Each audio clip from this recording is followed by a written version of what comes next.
Здравствуйте, добро пожаловать на канал About Animals.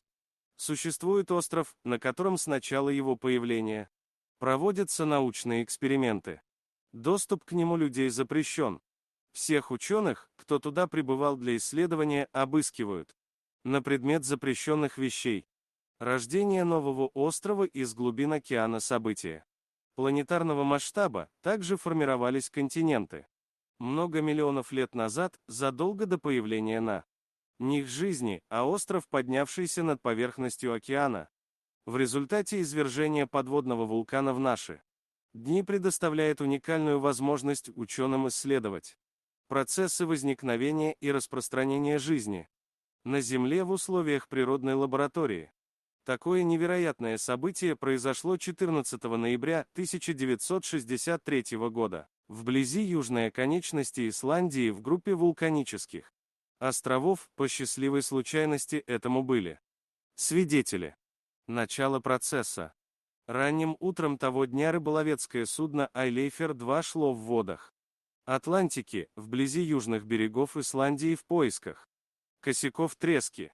Океан был спокоен, неожиданно корабль получил удар волны, сильно накренился, а когда восстановил равновесие, моряки увидели столб дыма, поднимающийся с водной глади, решив, что какое-то другое судно терпит бедствие. Экипаж поспешил на помощь, но когда Айлейфер-2 приблизился к источнику дыма, стало ясно, что никакого судна там нет. За пожар были приняты клубы пара и огня от извержения подводного вулкана.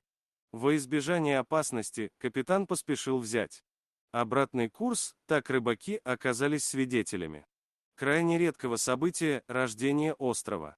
Фотографы, сайтисты и ученые со всего мира моментально слетелись в акватории океана, чтобы увидеть все собственными глазами, но извержение продолжалось еще несколько дней. Все вокруг было окутано тучами вулканического пепла, столб его был виден на расстоянии 120 километров. Только к концу ноября остров можно было разглядеть, а в конце января 1964 года он уже возвышался на 50 метров над уровнем моря, и площадь его поверхности и составила 2,5 квадратных километра. Правительственным решением ему было присвоено имя Сюртсей в честь Сюртура, владыки Мустельхейма и повелителя огненных великанов. Согласно скандинавской мифологии, когда наступит Рагнарёк и падут все боги, Сюртур метнет огонь на землю и сожжет весь мир. Довольно мрачное имя было выбрано для новорожденного, что совсем не понравилось исландцам, и в народе остров прозвали в честь Элвиса Пресли, потому что форма острова в то время сильно напоминала прическу короля рок-н-ролла. Для ученых же этот остров стал настоящим подарком. Поначалу все опасались, что он просуществует недолго. Если и не опустится снова на дно океана, то его погубит эрозия, и действительно за 40 лет существования площадь поверхности острова уменьшилась вдвое, но с середины 80-х годов темп эрозии резко замедлился. Специалисты утверждают, что через несколько лет он перестанет разрушаться с момента появления твердой породы выше уровня океана. На Сюртсее проводятся научные исследования для чистоты эксперимента, доступ сюда ограничен. С самого начала учеными было точно установлено, что бактерии и прочие микроорганизмы поселились на сердце, и уже в первые часы рождения острова в 1965 году стали появляться растения, вначале, как и ожидалось, это были мхи или шайники. В середине 80-х годов здесь насчитывалось уже более 20 видов растений. Первой расцвела морская горчица.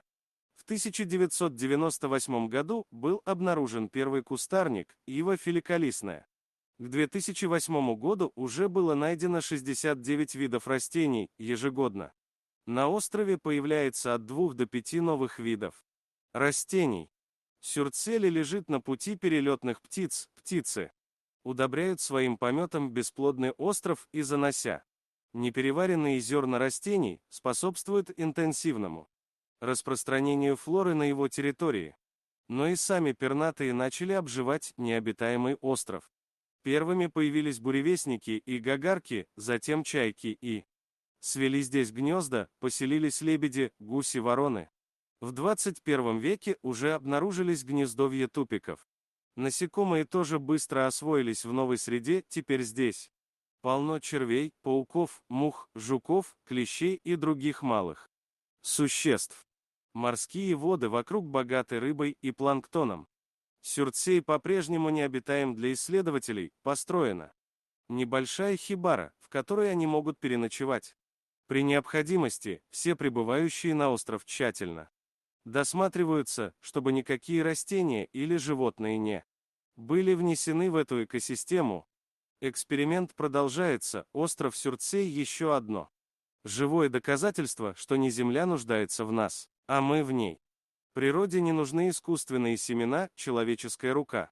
Для того, чтобы зародить жизнь, она могущественна и величественна сама по себе, а мы в этом мире лишь ее часть. Спасибо за просмотр. Подписывайтесь на канал, где вы найдете еще много интересного, а также ставьте лайки и пишите комментарии, что думаете насчет этой истории.